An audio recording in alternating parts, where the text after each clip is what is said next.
Part 1. You will hear part of a tutorial between two students and their tutor. The students are doing a research project to do with computer use. First, you have some time to look at questions 1 to 5.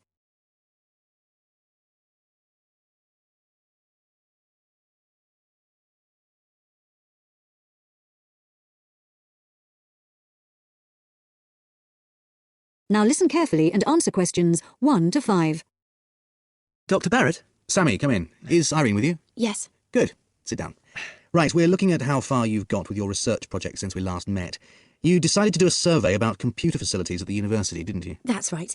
We decided to investigate the university's open access centres, and in particular the computer facilities.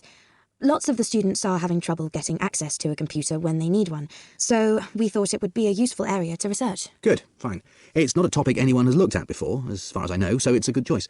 So what background reading did you do? Well, we looked in the catalogues in the library, but we couldn't find much that was useful. It's such a specialised subject, hardly anything seems to have been published about it. And as well as that, the technology is all changing so quickly. But the Open Access Centre has an online questionnaire on computer use that it asks all the students to do at the end of their first year, and the supervisor gave us access to that data, so we used it as a starting point for our research. It wasn't exactly what we needed, but it gave us an idea of what we wanted to find out in our survey. Then we designed our own questionnaire. And how did you use it? We approached students individually and went through our questionnaire with them on a one-to-one basis. So you actually asked them the questions? That's right. We made notes of the answers as we went along, and actually we found we got a bit of extra information that way as well, about the underlying attitudes of the people we were interviewing, by observing the body language and things like that. How big was your sample? Well, altogether we interviewed a random sample of 65 students, 55% male and 45% female. And what about the locations and times of the survey? We went to the 5 open access computer centres at the university, and we got about equal amounts of data at each one. It took us 3 weeks. We did it during the week, in the day and in the evenings. Not the weekends? No. So presumably your respondents were mostly full-time students? Yes. Oh, you mean we should have collected some data at the weekends from the part-time students? We didn't think of that. OK, it's just an example of how difficult it is to get a truly random sample. So, how far have you got with the analysis of results? Well, everyone agreed there was a problem, but we're more interested in what they think should be done about it. The most popular suggestion was for some sort of booking system. About 77% of the students thought that would be best, but there were other suggestions. For example, about 65% of people thought it would help if the opening hours were longer, like 24 hours a day. Before you hear the rest of the talk, you have some time to look at questions 6 to 10.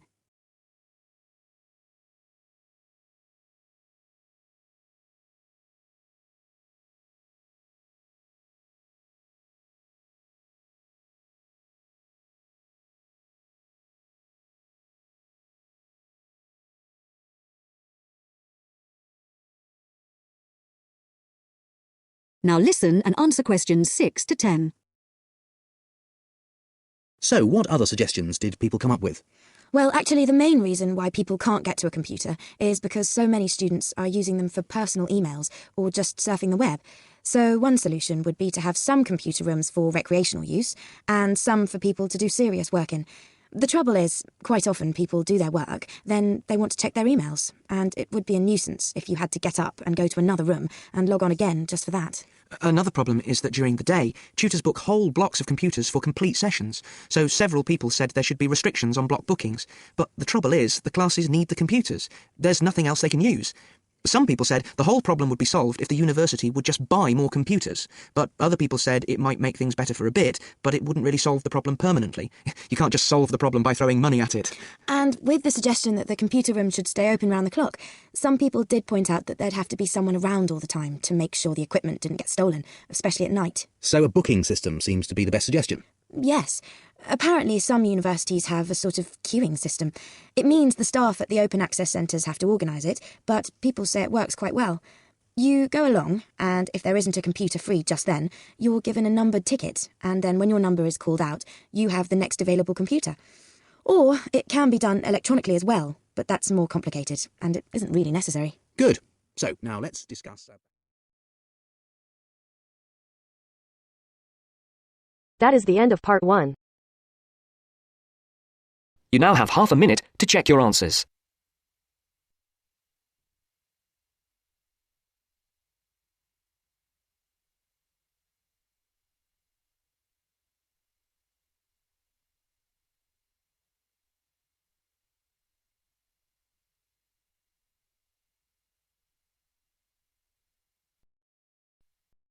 Now turns to part 2.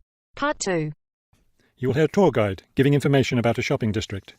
First, you have some time to look at questions 11 to 15.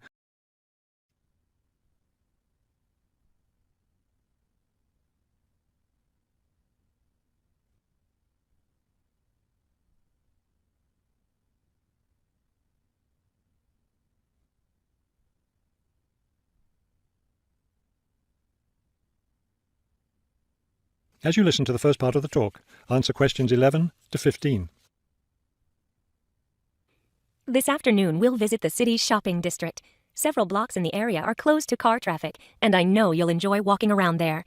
I'd like to give you an overview of the district now, since you'll be on your own once we get there. You'll see on this map here that the shopping district consists of 2 streets, Pear Street, which runs north and south, and Cherry Street, which crosses Pear Street right here. Let's start our tour here on Pear Street, where the star is. This star marks the Harbor View bookstore. It's very popular among locals as well as tourists. You can buy a range of books of local interest, as well as a variety of magazines and newspapers. It's directly across the street from the city library, which is also worth a visit. It's in one of the oldest buildings in the city and contains, among other things, an interesting collection of rare books. Now, moving up Pear from the bookstore toward Cherry, the next building on the left is the Pear Cafe. You'll notice it's right on the corner of Pear and Cherry Streets. It's a great place to relax while enjoying a delicious cup of coffee or tea. You can talk with friends or read quietly. They have a variety of books and magazines available. From the windows of the cafe, you can look right across Cherry Street for a lovely view of city gardens. It's a rather small garden, but it contains a variety of exotic plants and flowers. Let's leave the cafe and cross Pear Street. On the opposite corner, we're at Caldwell's clothing store, which you might also want to visit. They sell both men's and women's fashions from countries around the world. Continuing down Cherry Street, the next building on the right after Caldwell's is the souvenir shop. Stop in here to get maps and books about the local area, as well as t-shirts and postcards with pictures of the city. Now, we cross Cherry Street and we're at the Art Gallery, one building down from the corner. Here you can see, and of course purchase, many fine paintings and sculptures by local artists. Let's keep going down Cherry Street toward the harbor. On the left, right after the gallery, is Harbor Park. It's a lovely place, and it's certainly worth spending some time there. Before you hear the rest of the talk, you have some time to look at questions 16 to 20.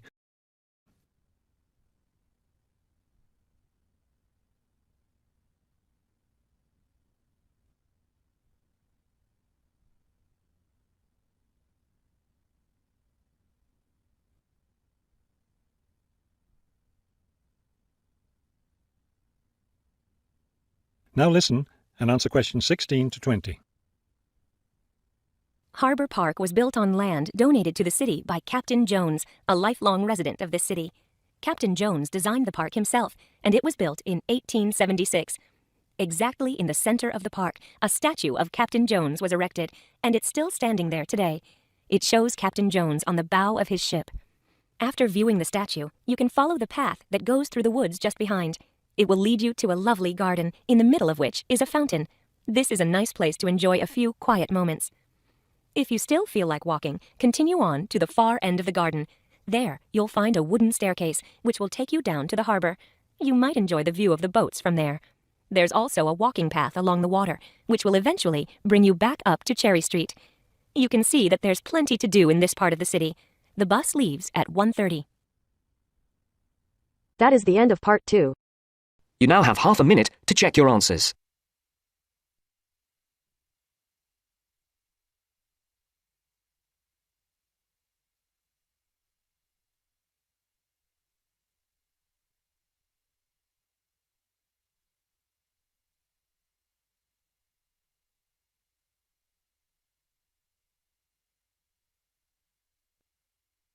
Now turns to part 3. Part 3. You will hear a tutor and 2 students discussing the best ways to study. First, you have some time to look at questions 21 to 25.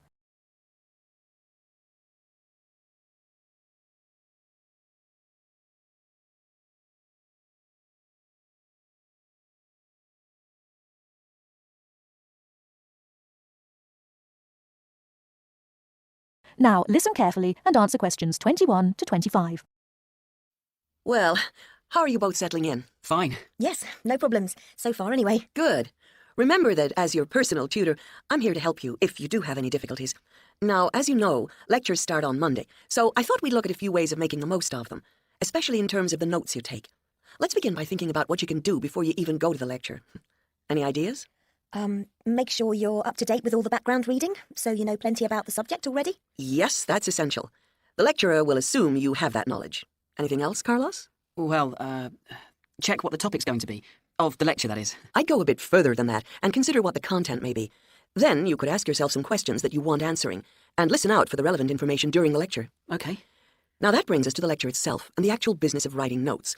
But there's a lot to deal with there, so we'll come back to that later. What I'd like to do for the moment is continue with the process of note-taking and move on to the next stage. Any suggestions for what that might be? When the lecture is over, you mean? Yes, once you're able to sit down somewhere quiet with your notes. Read them? More than that, you need to make sure they'll still make sense to you weeks, months later. Edit them? Yes, that's what's needed. It's well worth spending a few minutes on it.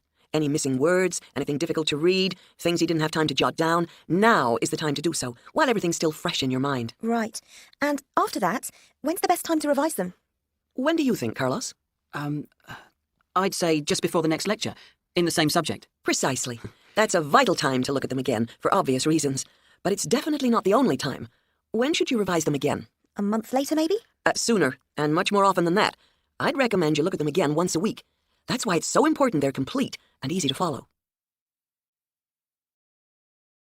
Before you hear the rest of the talk, you have some time to look at questions 26 to 30.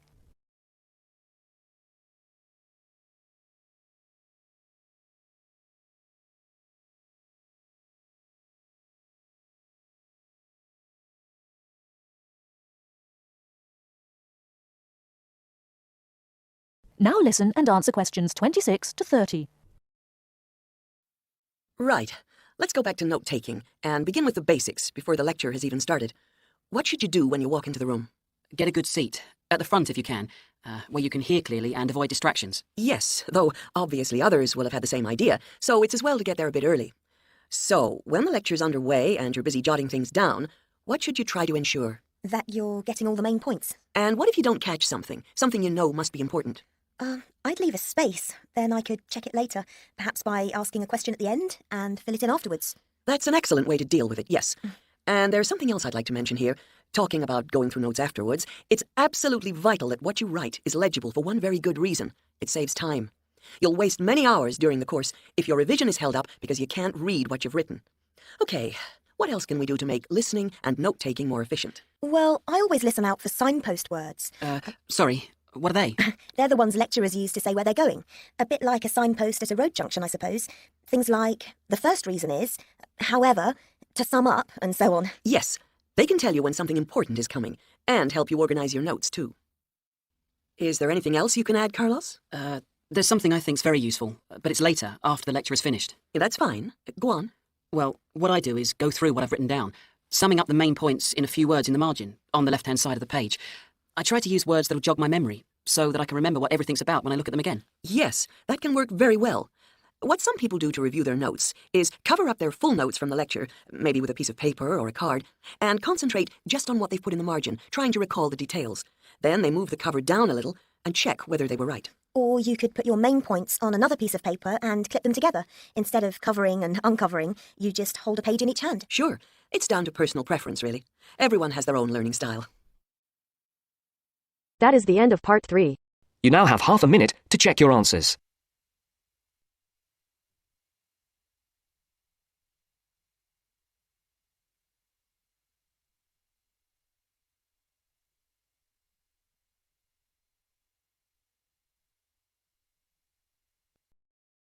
Now turns to part 4. Part 4. You will hear part of a lecture about a website. First, you have some time to look at questions 31 to 40.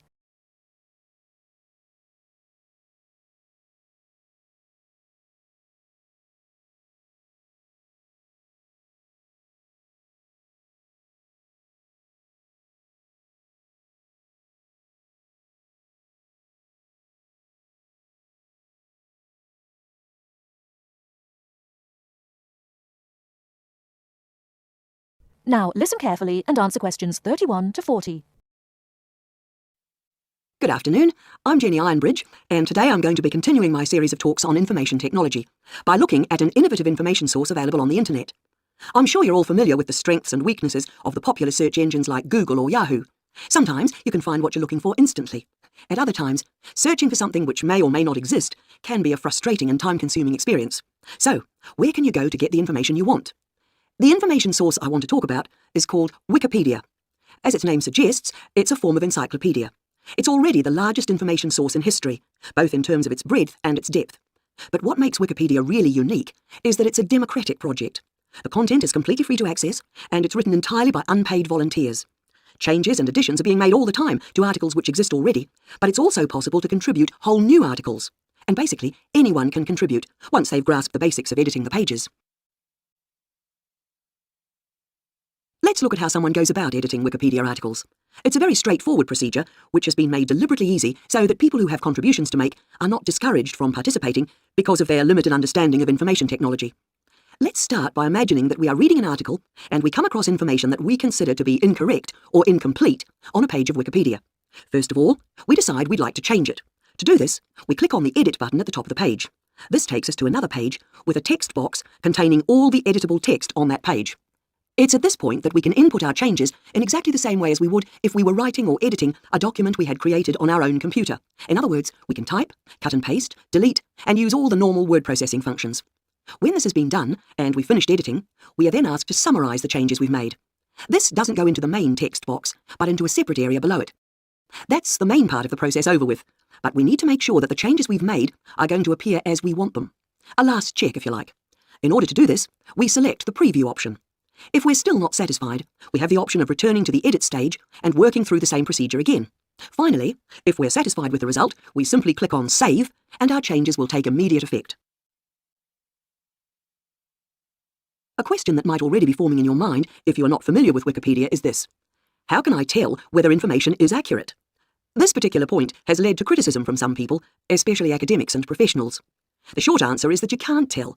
But if you think about it, how can you check the accuracy of information you read in a conventional encyclopedia, or in a newspaper, or on other internet websites? Besides, it's possible for contributors to Wikipedia to register with the organisation and, as named contributors, gradually build up a reputation for themselves as reliable sources of information. The other point to be aware of is that there are administrators who monitor contributions that are added by anonymous sources and check for biased, out-of-date or incorrect information. One of the problems that arises from the openness of Wikipedia is that vandals have got into the site to change and damage pages of information. So the administrators have a role in policing this too. Lastly, Wikipedia encourages editors to stick to certain rules, which help ensure the quality of entries. For example, contributors are expected to maintain a neutral tone in their writing, although perhaps it's impossible to be completely neutral. Also, entries are not allowed to include original research, which is intended to prevent contributors from simply submitting their own views. It's unlikely that the more conventional information sources will ever be completely replaced by Wikipedia or similar projects which may be developed in the future. But this is an ambitious experiment to democratise information, using modern technology to enable anyone and everyone to contribute to and access a common body of knowledge. And because it's free, it doesn't restrict access to those with the ability to pay. That is the end of part 4. You now have half a minute to check your answers.